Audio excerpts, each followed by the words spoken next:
Hola, hoy conversamos con Emiliana Vegas. Ella es profesora de la Escuela de Educación de la Universidad de Harvard. Tiene un doctorado en educación también en Harvard, una maestría en políticas públicas de la Universidad de Duke y sus inicios fueron en la Universidad Católica Andrés Bello en Caracas. Se ha especializado en mejorar las condiciones y oportunidades educativas en países en desarrollo. Ha trabajado en el Banco Mundial, en el Banco Interamericano de Desarrollo y siempre en temas relacionados con mejorar la educación de los países. Conversamos con ella porque es parte del equipo que asesora a María Corina y Edmundo en todo lo que tiene que ver con la reconstrucción del sistema educativo en Venezuela. Espero que les guste. Hola Emiliana, un gran placer tenerte. ¿Cómo estás? Mucho gusto. Mucho gusto, Jesús. Gracias por invitarme a tu programa. Gracias. Estoy, por supuesto, siempre muy pendiente del equipo y de la gente que está trabajando por Venezuela y el equipo que está de cierta forma cerca de María Corina y de Edmundo. Y quisiera, bueno, entender un poco, saber cuáles son los planes y cuáles son las evaluaciones que ustedes han hecho y dónde estamos parados ahorita en el tema educativo en Venezuela, que desde mi ignorancia creo que estamos muy mal. Entonces quiero que Sí. me cuentes un poquito, eres una súper experta y quisiera que me cuentes un poco qué planes hay. Bueno, sí, mira, la verdad es que hemos venido trabajando un grupo de profesionales con María Corina y con el mundo desde hace ya casi 2 años, analizando la problemática del sistema educativo y tratando más importante que documentar lo que todos sabemos, que está un sistema destruido, Sí. ir pensando en.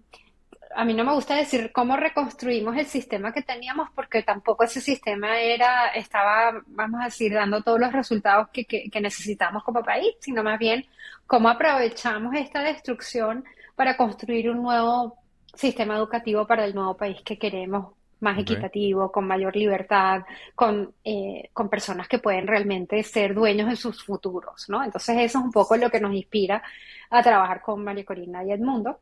O sea, tenemos datos de la destrucción del sistema desde, bueno, porcentaje de alumnos que afirman comer al menos 3 veces al día, menos del 50% de nuestros niños en esa categoría, Mm, eh, casi el 45% de nuestros planteles educativos que tienen carencia absoluta de agua, más del 70% con carencia aguda de electricidad, mm, también al mismo nivel de carencia de conexión de Internet, que sabemos que es una herramienta hoy en día fundamental para el aprendizaje. claro. Eh, la mitad de nuestras escuelas no tienen bibliotecas. Bueno, en fin, el programa de alimentación escolar que el gobierno ha vendido como la gran cosa, pues nada más menos del 40%, nada más el 37% recibe ese programa todos los días de clase.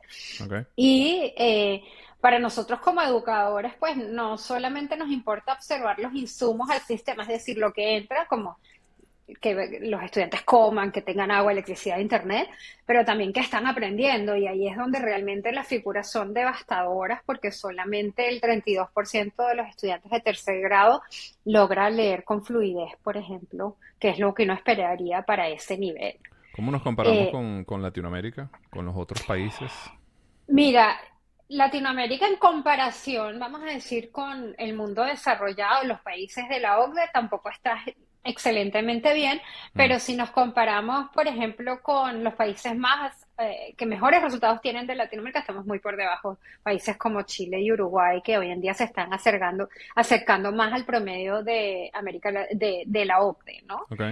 Y que han logrado, que es algo que yo creo que es bien bonito de las reformas que han instaurado en esos países, reducir la desigualdad entre alumnos, vamos a decir, que vienen de hogares más ricos y más pobres, que ese Ok. siempre es uno de los desafíos en nuestra región, es la alta desigualdad socioeconómica, pero eso se traduce también en altas brechas o grandes brechas en aprendizaje estudiantil por nivel socioeconómico del origen estudiantil, ¿no? Bueno, todos sabemos que ha habido una emigración enorme del país y también Mm, tenemos como 1 millón de niños que ya no están en las escuelas, entre los estudiantes que han migrado en los últimos 3 años y la deserción estudiantil, por falta de, vamos a decir, de recursos y de necesidades que tienen las familias que los niños no asistan a la escuela, ¿no? mm, Entonces, para ponerlo en positivo, nosotros lo que tenemos en el plan de María Corina y Edmundo es 4 objetivos fundamentales. reconociendo que la educación es clave para el desarrollo de cada individuo y para el desarrollo de países.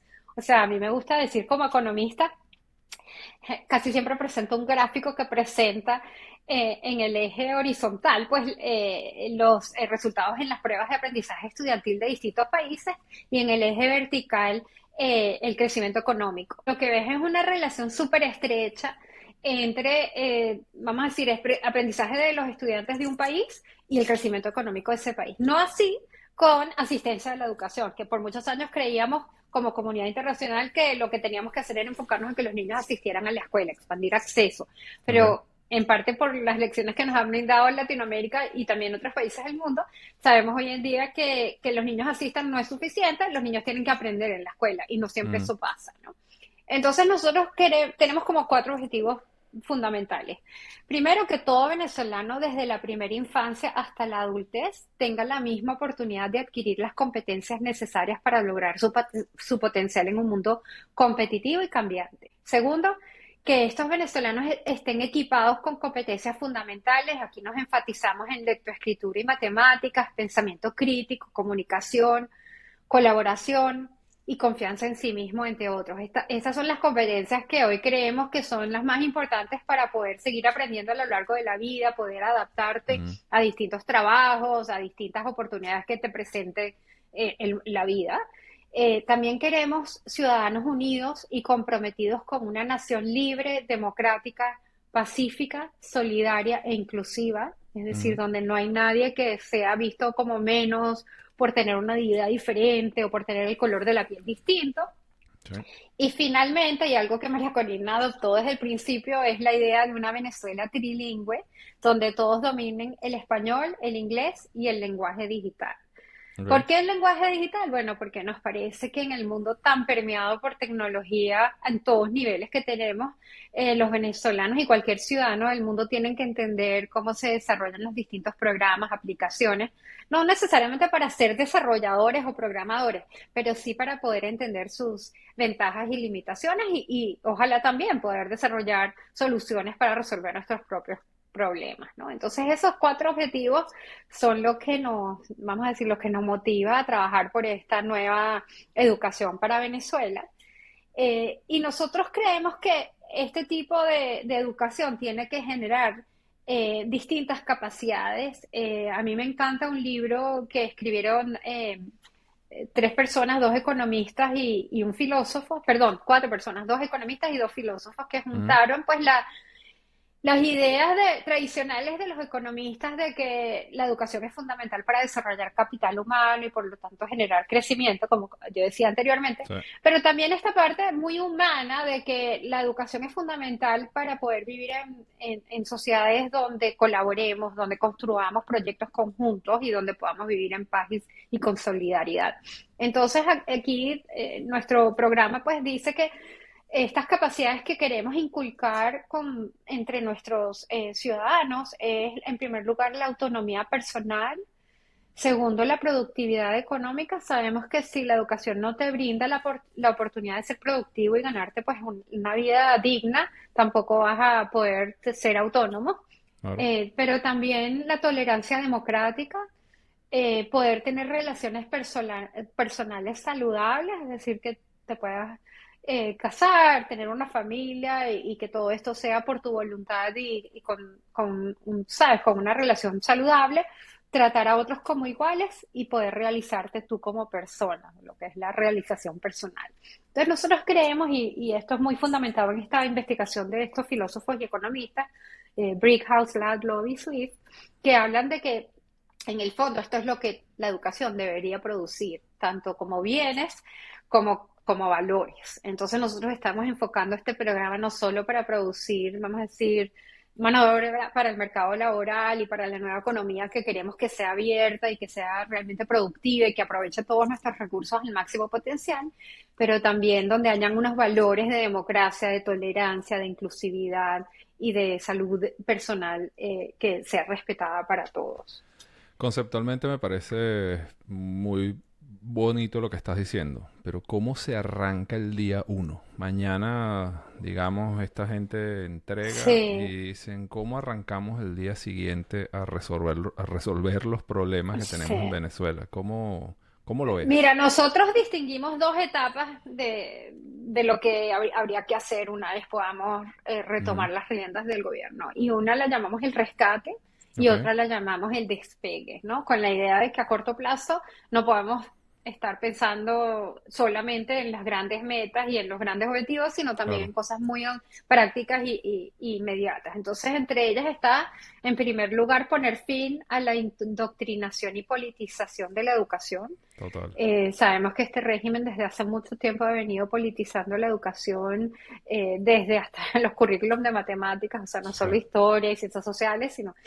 y entonces, sabes, que la educación salga del ámbito político y sea realmente un espacio sano para los niños aprender estas competencias básicas y fundamentales para su vida. Y para ello queremos lanzar un operativo que llamamos Todos los niños aprender. La idea es realmente rescatar a los niños que hoy en día no tienen las oportunidades de aprendizaje Ok. porque o no tienen escuelas que estén funcionando o no tienen maestros que se estén presentando. Esta nueva política del gobierno de dejar que las comunidades escolares elijan cuándo hay clases y cuándo no y cuántas horas, pues ha reducido al máximo el tiempo escolar de los niños. Entonces nosotros queremos extender y poner una jornada escolar decente y que los niños todos vayan, y eso vamos a pedir el apoyo de toda la ciudadanía, realmente, de padres, de comunidades que nos ayuden a encontrar los niños y llevarlos a la escuela, garantizando a la vez que la escuela sea un lugar seguro y que tenga lo básico para funcionar. Y ustedes ya tienen a todos los colegios identificados, tienen más o menos un mapa perfecto de lo que está pasando en Venezuela. Mira, nada y perfecto de lo que está pasando en Claro. Venezuela, para Ok, ser muy bueno, honesta. claro. Y de hecho, conseguir datos ha sido uno de los grandes desafíos porque el gobierno no Sí, colabora con nadie ni con organismos. O sea, yo cuando estaba claro. en el Banco Interamericano de Desarrollo, que estábamos tratando de conseguir esta información. Mm, Pero mira, afortunadamente sí ha habido esfuerzos y sí tenemos algunos indicadores importantes, sobre todo provenientes de algunos organismos internacionales que han financiado algunos relevamientos y también en conjunto con organizaciones de la sociedad civil venezolana que muy generosamente nos han compartido toda la información que hay disponible. ok. Pero va a ser un esfuerzo, yo creo que de día a día, y de una vez tengamos pues la libertad y la posibilidad de hacerlo como país con todos los que quieran colaborar en esta misión. Por eso lo llamamos operativo Todos los Niños Aprender, porque es un operativo nacional. Buscas a los chamos y los llevas para el colegio. Luego, ¿qué Sí. haces?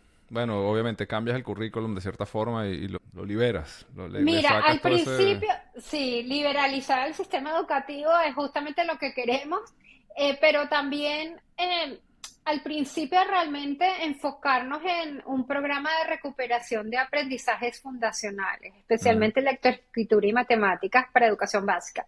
Afortunadamente hay mucha evidencia de países que han estado más atrasados vamos a decir, en que todos sus niños accedan a las escuelas, como mm, es el Asia del Sur, la India, África subsahariana, donde se han desarrollado programas de recuperación de aprendizajes fundacionales con mucha efectividad y mm. han sido probados no solo en estas regiones, también en América Latina, en México, en otros países, donde vemos que, o sea, por ejemplo, el programa conocido como Teaching at the Right Level, enseñar al nivel adecuado, que involucra simplemente medir aprendizajes con unas pruebas muy básicas que cualquiera, o sea, no tienes que ser un profesor universitario para poderla aplicar.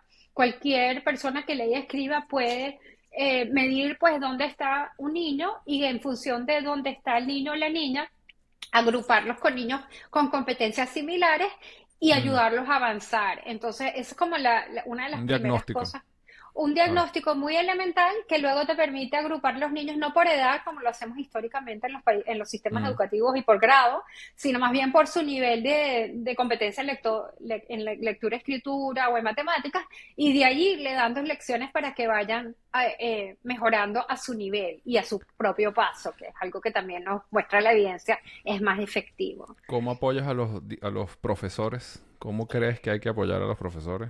Bueno, nosotros tenemos previsto una gradual recuperación de los ingresos de los maestros y educadores porque Mm, sabemos que están por el piso y a pesar de, o sea, la verdad es que muchos de ellos son unos héroes sí, porque continúan haciendo una labor muy difícil en unas circunstancias muy deplorables y con muy poca paga, ¿no?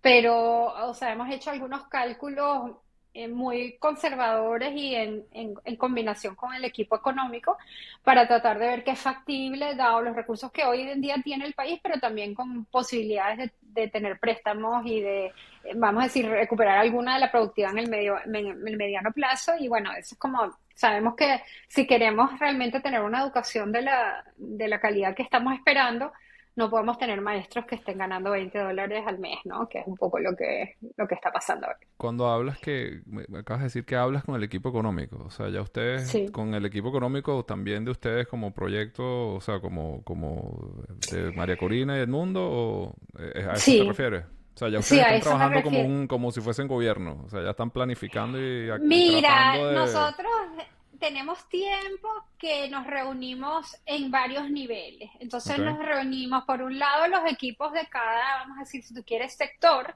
Yo Ujú, soy parte del equipo de educación claro. con Antonio Canoa, Juan Carlos Navarro y un poco de personas más. Pero también hay equipos de salud, hay equipos de ciencia y tecnología, y está el Infraestructura, sí. equipo de economía, de Mm, infraestructura. Y entonces liderados realmente por María Corina, nos hemos mm, reunido a veces con ella para que ella nos dé una actualización de dónde estábamos, de cómo íbamos, etcétera, pero también entre nosotros para asegurar que, por ejemplo, o sea, yo obviamente creyendo en la educación, el valor que tiene la educación para el progreso del país, quiero que se invierta, vamos, que se claro, priorice la inversión en educación, pero también sé que tenemos una emergencia sanitaria y claro. también sé que tenemos unas necesidades de infraestructura y de invertir en tecnología, en ciencia y en energía. O sea, entonces es el equipo económico a quien le toca como, vamos a decir, pesar todas las necesidades del país y un poco evaluar dónde está la priorización temporal, ¿no? Porque todo es igualmente quizás importante, pero algunas Claro. cosas te van a rendir frutos a corto plazo que luego te permiten financiar otras de las grandes aspiraciones e iniciativas del gobierno.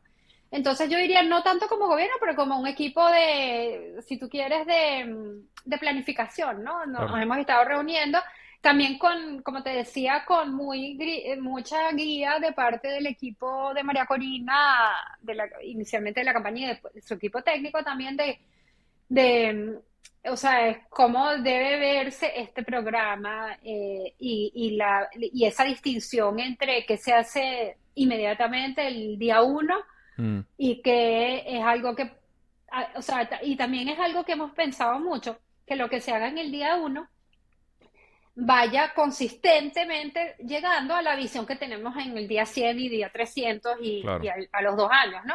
O sea, que no es algo que lo que haces en el día uno después te va a impedir irte moviendo hacia la visión más de mediano y largo plazo que tienes, porque eso no sería muy productivo tampoco. Entonces, ese es como un poco como lo hemos venido trabajando y también hemos venido armando un listado de dos tipos de, vamos a decir, no lo voy a llamar personas necesariamente, pero actores, Ok. actores es la palabra. Un tipo de actores, personas que sabemos que estarían dispuestas y disponibles y calificadas para formar parte del gobierno en el Mm, momento que se dé esa oportunidad. Personas que han estudiado, por ejemplo, maestrías en políticas públicas, en educación, para mí, en el caso mío, en economía, aplicado a la educación, etcétera y que son obviamente venezolanos y que tienen el deseo, la ambición y las ganas pues de echarle para adelante a Venezuela.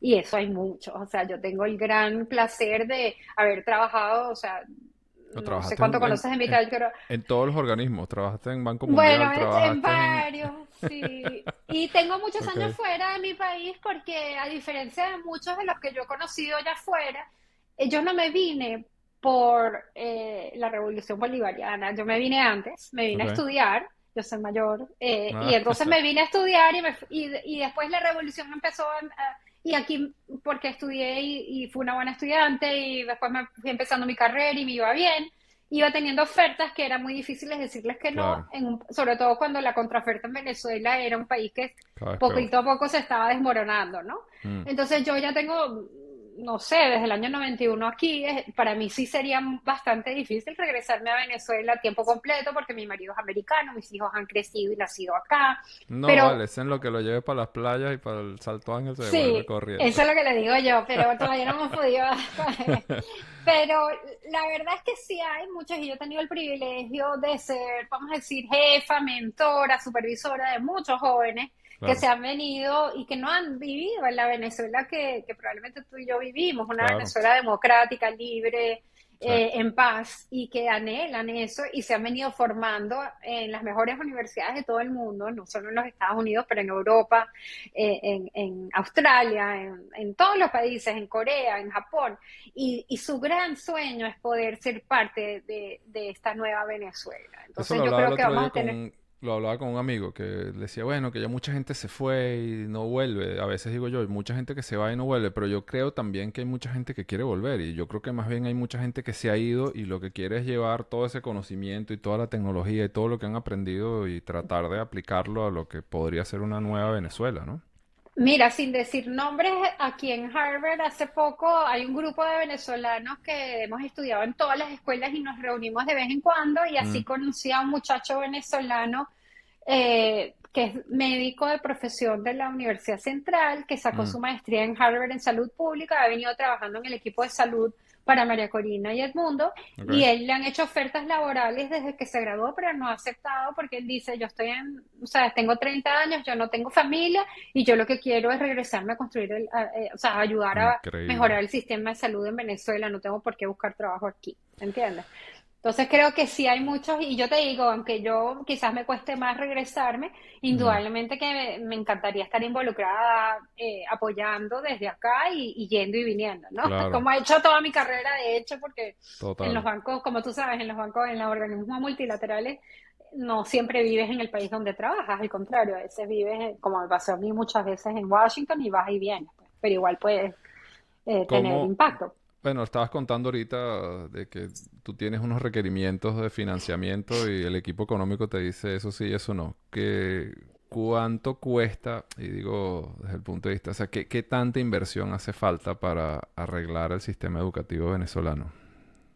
Mira, nosotros echamos una primera aproximación a magnitudes, y más o menos con la información disponible vimos que hoy en día en todos los niveles tenemos más o menos 425.000 maestros en Venezuela Mm, y como 7 millones de alumnos entre preescolar, primaria y secundaria, ¿no? ok. No estoy hablando de la parte universitaria. Mm, Hoy en día en dólares, el presupuesto del Ministerio del Poder Popular en Educación es 1.816.000 millones de dólares. mm, O sea, que es 1,8 billones en dólares, que es sí, poco.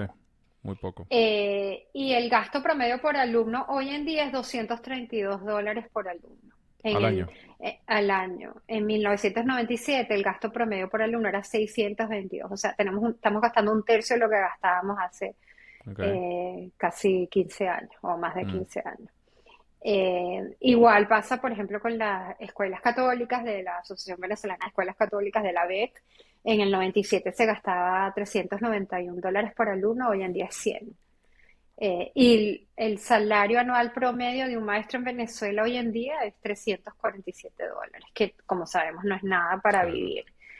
Eh, para darte una idea, un maestro en América Latina en el 2021, en cualquier otro país, en promedio ganaba entre $4.000 por año en los países que menos pagan, y hasta 20.000.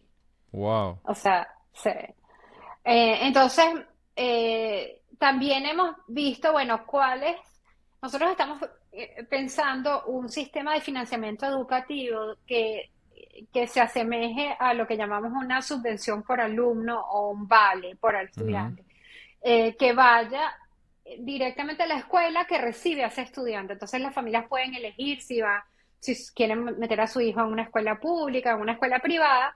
El gobierno estaría financiando, pues vamos a decir, que el niño asista a esa escuela, y la idea es que ese vale fuera suficiente para que la escuela provea una educación de calidad. mm, Pero sabemos que vamos a estar ya estamos bancarrotos como país, y tampoco podemos, vamos a decir, Ujú. pedirle esperas al olmo, como decimos Claro. nosotros.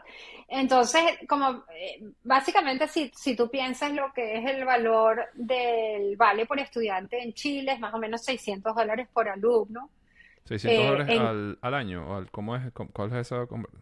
$600 al año. Ok, Pero esto es cuando empezó la reforma en Chile, no, o sea, hoy ok, en día es mucho más alto. ok. En Colombia hay un programa similar en la ciudad de Bogotá que se llama Escuelas en Concesión, donde el Estado le paga a redes de escuelas privadas por gestionar educación y para que admitan a estudiantes que el sistema público no puede atender bien y Ujú. les da $500 por alumno por año. Ok. Nosotros haciendo cálculos así como, bueno, nos gustaría llegar a esos números, pero dada la realidad y en conversaciones con el equipo económico, lo que nos parece razonable empezar es más o menos $300 por alumno por año, Ok. que igual es un aumento sustantivo de los 200 y pico que hoy en día se gastan, pero no llega a lo que quisiéramos. Entonces la idea es que esto sea, si tú quieres, el piso desde donde arrancamos y a medida que los programas económicos y la apertura económica que María Corina y el mundo han planteado, pues genere resultados y haya un rescate también de la productividad económica del país, liderada por el sector privado y no por el gobierno. Entonces, podamos también ir aumentando, priorizando el gasto educativo para mejorar la Eso es educación. como casi duplicar lo que hay ahora, ¿no? Son como 2.100 millones. Son como 300 dólares por 7 Sí, millones, más o menos. Dijiste que sí, eran... exactamente, mm. exactamente, Y, casi el doble. y eso, obviamente, los detractores van a decir que están privatizando la educación. Yo creo que, ¿cuál es tu percepción con eso? Mira, yo tengo la suerte de que desde el principio de mi carrera me tocó mucho trabajar en Chile. Mm, Que es un país que durante el gobierno de la dictadura de Pinochet instauró un sistema de voucher, vamos a decir, ujú, de sí. subvención por estudiante, Ujú, con la idea de que el mercado iba a poder discernir, vamos a decir, los padres iban a poder discernir cuáles escuelas eran buenas, cuáles malas, y las malas iban a cerrar y las buenas iban a sobrevivir. ok. Y bueno, eso empezó en 1980, estamos hoy en día en 2025 y han habido muchísimos estudios y muchísimas reformas en Chile tratando, vamos a decir, de rescatar algunos de los aspectos positivos de ese sistema. El Ok. principal de ellos es que cuando tú les das recursos a la escuela a cambio en el caso original de Chile, era a cambio de asistencia del alumno, Chile logró expandir acceso muy rápido y no solo expandir acceso, sino asistencia. Entonces los niños no solamente entraban y asistían, sino se quedaban porque las escuelas hacían todo lo posible por retener al alumno porque en función de la Claro. asistencia diaria es que recibían los recursos del Estado. Pero en el modelo original, ese supuesto de que las familias iban a elegir básicamente solo en base a resultados de pruebas de aprendizaje estudiantil se Mm, aprobaba muy, muy errado. O sea, las familias elegimos escuelas en función de una cantidad de variables, una claro. de las cuales es la calidad de la escuela, pero también tiene que ver con el ambiente, la seguridad, la distancia que nos queda al hogar nuestro, Claro. etcétera. Entonces, a lo Dicen que largo de estos el mejor colegio es el que está más cerca. No importa. No eso importa lo demás. dicen, exacto, y no siempre es cierto, a veces Sí, sí, algunos sí. padres hacen el sacrificio, pero Sí, sí, bueno, sí. también depende de tus posibilidades, de tu Claro. acceso a transporte, etcétera, etcétera, ¿no? Pero lo cierto es que a lo largo de estos últimos, no sé, 20, 30 años en Chile se han hecho muchas reformas, desde cambiar, por ejemplo, el vale, la subvención por alumno, Mm, para que las escuelas que atienden a niños más pobres reciban un valor más alto del vale. Entonces, eso es la que allá llaman la subvención escolar preferencial. Y entonces nuestra propuesta también es un vale diferenciado, es decir, escuelas que atienden a más pobres van a recibir más por alumno que escuelas que atienden a alumnos de hogares más ricos, y eso es solo por el hecho de que los hogares de alumnos más ricos les tienen otros recursos en el hogar, tienen libros, claro. tienen más apoyos Comida. que los niños. ¿Sabes? Y Comida, por tienen ejemplo. comida. Entonces Ujú. tenemos que reconocer que si queremos que todos los niños tengan la misma oportunidad, pues lo que les debemos dar a las escuelas para atenderlos no es necesariamente lo mismo. Claro. Lo que decimos la igualdad y la equidad no es lo mismo, ¿no?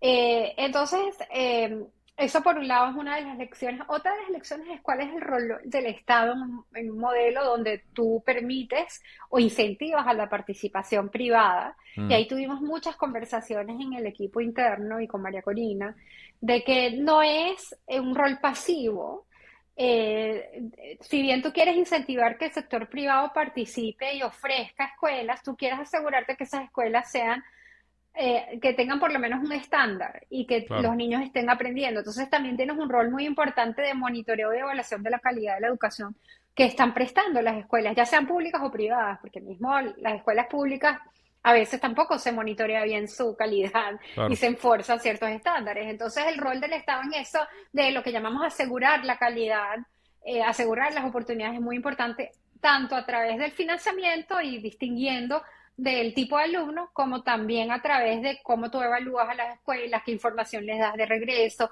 quiénes eventualmente permites que participen en el sistema y otros que a lo mejor dices, mira, sabes que tú en realidad estabas aquí para aprovecharte de los niños y no para hacer un Claro. servicio que nosotros queremos financiar Sim- o que debemos financiar. simplificando este modelo, imagínate que hay 10 colegios en Venezuela, entonces que el rol del Estado de cierta forma debería ser, bueno, verificar que esos 10 colegios estén, o sea, hacen los exámenes, por ejemplo, o sea, el Estado haría el examen y verifica que los 10 colegios estén entrenando a sus niños correctamente para que puedan pasar los mínimos estándares aceptados por el gobierno. Es más o menos lo que... Y los Mira, colegios que hay no mucho, pasen, entonces ya es un colegio que no funciona, digamos. bueno, ahí es donde el Estado también, dependiendo de su propia capacidad, puede elegir. O sea, hay Ujú, gobiernos que tienen, como hoy en día el chileno y gobiernos como el de Australia, el Estado de Ontario en Canadá, donde tienen este tipo de modelo de financiamiento y en lugar de decir si tu escuela no estás dando frutos o no estás cumpliendo la misión como yo espero, no necesariamente te tengo que cerrar o, vamos a decir, pero te voy a intervenir. te Entonces, pongo o te voy a obligar a tomar decisiones, por ejemplo, o te obligo a hacer un programa de mejoramiento educativo y te lo voy ok, a supervisar y te doy recursos para contratar asistencia técnica externa, que te vengan a formar a tus profesores, a tu ok, administración. O sea, en el fondo es como tú como Estado, tu preocupación es que el niño aprenda ok. y tú tienes que decidir si tú quieres, cuán intervencionistas quieres ser y cuánto menos. Y la verdad es que en el mismo programa de gobierno hay gente que es mucho menos, vamos a decir, más laissez-faire y menos intervencionista y Mm, otros que yo me iría, me pongo en este campo, somos más como, mira, nosotros como Estado que tenemos que ser un garantizador de que el niño no tenga que sufrir tanto, porque sabemos que también hay un costo enorme para las familias de cambiar a su hijo de escuela. mm, O sea, tú seguro tienes niños, yo también, o sea, cada cambio es una transición para el niño, pierde amigos, gana nuevos amigos, puede ser muy positivo, pero también puede ser muy traumático. Entonces, en la medida que uno puede también apoyar a que estos cambios ocurran cuando es realmente indispensable, pero que en otras maneras, a veces la escuela tiene la intención, pero hay algo que le falta, que ya sea o conocimiento o capacidad, que el Estado puede dotar a la escuela de eso adicional y hacer que sea una escuela que sí logra los resultados. Entonces, creo que también, y eso es algo que parte de las discusiones que hemos tenido es que algo de lo terrible que ha pasado en estos últimos 25 años de este régimen es todo lo que es vamos a decir, el amedramiento de la capacidad de las instituciones del gobierno de hacer las cosas de una forma profesional y mm. robusta. Entonces, sabemos que no vamos a tener esa capacidad para empezar, pero la idea es que vamos construyendo la medida que vamos moviendo. Entonces, si al principio va a haber más, vamos a decir, flexibilidad y más Claro. como tú dices, más light touch, o sea, toco leve de parte del gobierno, a medida que el gobierno se vaya fortaleciendo, que haya más recursos, más capacidad, también se puede mejorar aún el apoyo que se le dan a las escuelas para que todas vayan mejorando, porque en el fondo lo que queremos es un sistema educativo que en todos los lugares sea excelente. Otro tema que siempre discutía, bueno, con gente amiga era que una de las grandes diferencias, y cuando uno también conoce otros países, te das cuenta que los sistemas educativos están diseñados para que las personas, no todo el mundo vaya a la universidad. Y creo que en Venezuela existía ese paradigma de que todos los niños tenían que ir a la universidad y creo que hace falta también un poco de entrenamiento, temas técnicos, etcétera, que antes en medio existía el INSE en Venezuela Sí.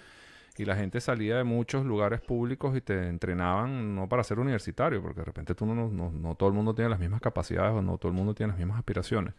¿Este sistema educativo de ustedes prepara o va a preparar a los niños o a las personas para que vayan solo a universidades? O sea, porque también he escuchado a María Corina a veces dice que no, vamos todos a la universidad. ¿Cómo lo ven? Mira, nosotros hablamos de justamente de que los planes de estudio deben ser diversos para así satisfacer los distintos intereses y necesidades de los estudiantes. Y en ese sentido sí creemos en que tiene que haber una oferta de educación superior no universitaria que tanto te dé una salida laboral, pero Mm, también que te permita, si tú deseas, por ejemplo, vienes de un hogar humilde y necesitas apoyar a tu familia con ingresos, tú puedes trabajar, pero también puedes continuar tus estudios posteriormente. Entonces, no claro. queremos construir un sistema, vamos a decir, de educación técnico-profesional que sea un camino sin fin. Entonces, más bien queremos que sea una salida que tú puedes optar o que tienes que optar en un momento en tu vida, pero que si te gustó, mira, ojalá, aquí en Estados Unidos los que vivimos sabemos que no hay nadie mejor pagado que un plomero, porque cuando Ujú. necesitas un plomero, Pagas ahí lo vas que a tener que sea. llamarlo, y es una competencia muy específica y un buen plomero gana muy, muy bien. Mm, Entonces también que hay ciertas carreras no universitarias que deben ser también reconocidas por el mercado y que son muy valiosas. mm. Pero si tú tienes que ser primero por 3 años y después quieres ser ingeniero, que también tengas esa oportunidad. Entonces, esa es nuestra visión, de que haya transiciones posibles desde la educación básica, primaria y secundaria a la técnica, también directo a la universitaria y también entre la técnica y la universitaria. Volviendo al tema del financiamiento, ¿quién va a financiar todo esto? O sea, obviamente vamos a tener un país en teoría petrolero, produciendo más petróleo, con más ingresos, pero ¿hace falta la industria privada? ¿Hace falta, qué hace falta? ¿Hacen falta los multilaterales? ¿Cómo lo Mira, ves? nosotros esperamos que haya mucha atracción al sector privado de invertir en Venezuela, no solo en, obviamente, el petróleo, pero también en el turismo, en Ujú. restaurantes, en la misma educación. Hay muchas redes de escuelas privadas internacionales que están abriendo escuelas en Chile, en Colombia, en Brasil y que tienen muy buenos resultados. Entonces, o sea, la inversión, bienvenida al país. Y escribiste un libro, ¿no? Escribiste un libro que se llama Hay que cambiar el mundo, o vamos a cambiar el mundo, ¿no? Sí, escribí un libro inspirada por mis estudiantes y por jóvenes profesionales que aspiran a trabajar en organismos de desarrollo internacional, como yo trabajé por más de 20 años en mi carrera Mm. en el Banco Mundial, en el Banco Interamericano de Desarrollo.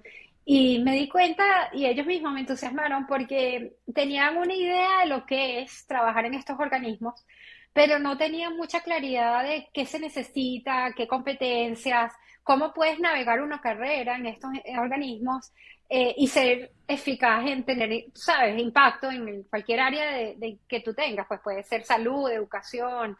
energía, infraestructura, zonas rurales, o sea, hay muchísimas necesidades y oportunidades. Mm. Y la verdad es que yo siento que yo tuve, en parte por ser venezolana y haberme venido muy joven a estudiar fuera, yo tuve siempre una convicción muy fuerte de que yo había sido una privilegiada de haber estudiado mi bachillerato en Estados Unidos, después regresé a la Universidad Católica, como Ujú. tú, Sí. a estudiar. Y en la universidad estudié comunicación social, que era una carrera, y sigue siendo, entiendo, una carrera muy demandada, muy competitiva para entrar. Sí. Y para mí la carrera fue muy interesante y aprendí montones, pero no fue tan retante o desafiante como había sido el bachillerato. Ujú. Y mis compañeros sí estaban como bastante desafiados por el trabajo que había que hacer para sacar buenas notas. Y yo me di cuenta que yo había tenido una sola ventaja y era mi escuela, porque todos éramos de hogares comprometidos con la educación, todos éramos Ujú. buenísimos alumnos. Entonces yo me di cuenta muy joven y quizás no lo hubiera podido decir en estas palabras, pero que probablemente porque Venezuela en ese momento no tenía escuelas de primera, tampoco era un país de primera. Ok. Y decidí dedicarle el resto de mi carrera. Entonces, yo básicamente desde muy joven me regresé después de haber estudiado comunicación social a los Estados Unidos a estudiar una maestría en políticas públicas, Ujú. con la idea de, o sea, yo me sentía que yo sabía un poquito de todo como periodista, pero no suficiente para tener impacto. Ok. Y la idea mía era incidir en las políticas públicas a través del periodismo. Pero al haber estudiado un poco más, me enamoré de la economía de la educación y de Ujú. todo lo que tiene que ver como cómo la economía puede informar la política educativa. Sí. Y terminé haciendo un doctorado y luego entrando en el Banco Mundial en un programa que ellos tienen que se llama Jóvenes Profesionales, que te permite conocer varios departamentos y después te asignan a uno y vas como haciendo una carrera lentamente dentro de la institución. Y a pesar de que ese era como el objetivo del programa y un poco el mío, yo siempre tuve un miedo muy grande vamos a decir, sentirme atrapada en las instituciones de este tipo si yo no tenía, si no me sentía a gusto, si no sentía que estaba teniendo impacto, que tenía sentido lo que estaba haciendo.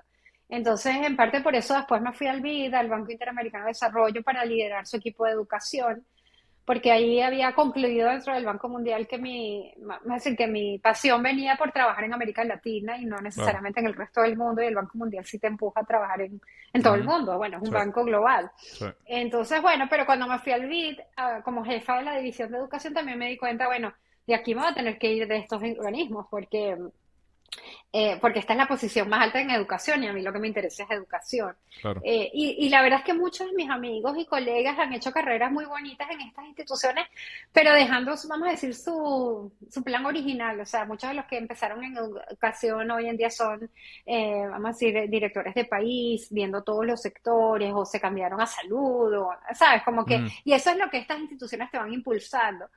Y entonces, bueno, parte de lo que yo creo que ha sido poco común de mi propia carrera fue que no me quedé en ninguna institución, fui rotando, fui Sino que te has escribiendo toda mi carrera como dedicado a la teniendo un pie. educación.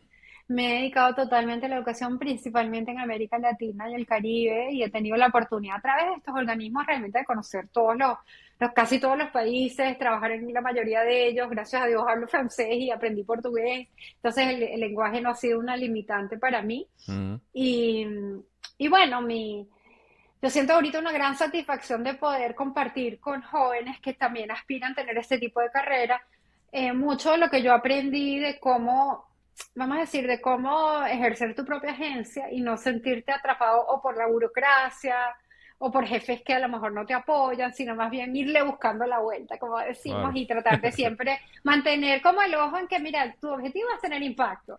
Estas organizaciones te lo permiten hacer. Ahora también te pueden Dejar crear atrás. o sea, sí, te pueden frustrar, te Mm. pueden transformar en algo muy cínico, y una vez tú llegues a ese momento, es buen momento de reflexionar si sigues, si tiene sentido que sigas allí, o te mudas y explores otras cosas que te entusiasmen, ¿no? Y eso es un poco lo que yo he podido hacer.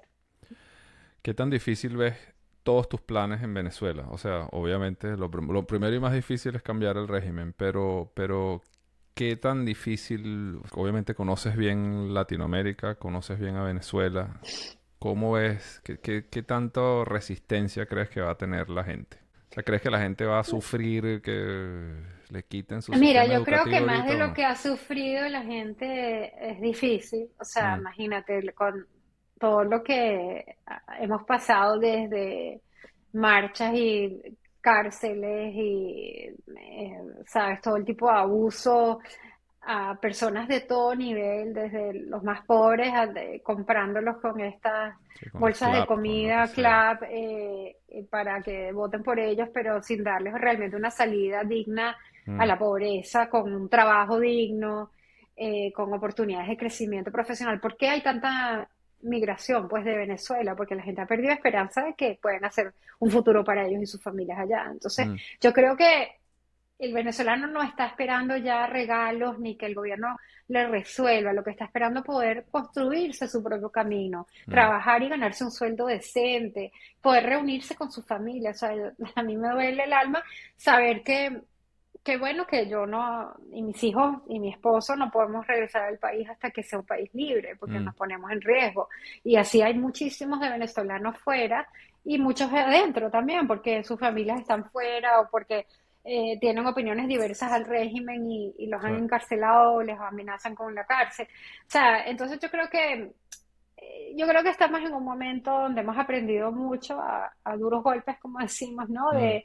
Del valor que tiene la libertad. Mira, yo me recuerdo, yo cuando me vine la primera vez a estudiar mi maestría fue en el año 91 y había recién graduado de la Católica, y yo me acuerdo las últimas 2 años que yo estudié en la Católica, el programa era de noche, y yo creo que no, o sea, todos nos decían que no nos paráramos en los semáforos si la luz estaba roja. No sé si te acuerdas, pero Sí. que teníamos que cambiar las luces y seguir porque era muy probable que nos asaltaran, ¿no? Y yo me recuerdo esa tranquilidad por primera vez en Estados Unidos, sentir que no, yo puedo salir de noche, soy mujer, puedo caminar y no necesariamente me va a pasar algo y era muy refrescante. Eh, pero a pesar de todo eso, Venezuela no era ni la mitad de lo peligroso que se convirtió después, ni de lo agresivo, de la cantidad de muertes que han habido, de los migrantes. O sea, Sí, era todavía Disneylandia comparado con hoy en día. Entonces yo total. pienso que la gente hoy en día está ávida por jugar un rol en su propia vida, por tener libertad. La libertad es algo que no tiene precio. Sí. Y eso yo creo que es lo que es más importante que están ofreciendo María Corina. El mundo es una libertad no solo desde el punto de vista de decir tu opinión y de salir a la calle con seguridad, sino también de buscar, de hacerte tu propio futuro, de estudiar lo que tú quieras, de buscarte un trabajo, crear una empresa y poder vivir de eso y no depender de otro. Yo creo que eso es lo que hace los grandes países. Yo creo que Venezuela, afortunadamente, a diferencia de muchos países que han vivido en conflicto por mucho tiempo, teníamos una base de recursos humanos fuerte. O sea, se acuerda que tuvimos por muchos años Fundayacucho Mm. invirtiendo en gente que estudiara afuera y después eso se transformaba en todavía muchos venezolanos accediendo a Algunos préstamos. de los grandes líderes del régimen se formaron con Fundayacucho y después lo utilizaron justamente para lo contrario. Claro, es que la formación puede ser utilizada para el bien o para el mal, Sí. ¿no? Pero es muy triste en este caso de que ¿Estás de algunos acuerdo de ellos. con programas como Fundayacucho? Yo sí, yo pienso que habría que refinarlo un poco, pienso yo, para asegurarnos, o sea, yo pienso que, por ejemplo, ahorita en Chile hay un programa muy interesante donde a ciertas carreras que el gobierno ha priorizado, se les da becas o préstamos Mm. con tasas muy favorables a estudiantes chilenos, pero con un requisito de regresar. Y lo mismo existe en varios países de la región. Yo creo que Fundayacucho no siempre tenía ese requisito de regresar a reconstruir el país y a veces tampoco tenía como muy claro qué sectores de la economía queremos priorizar. O sea, vamos a formar otro abogado o vamos a formar, no sé, ingenieros petroleros y Claro, médicos y educadores.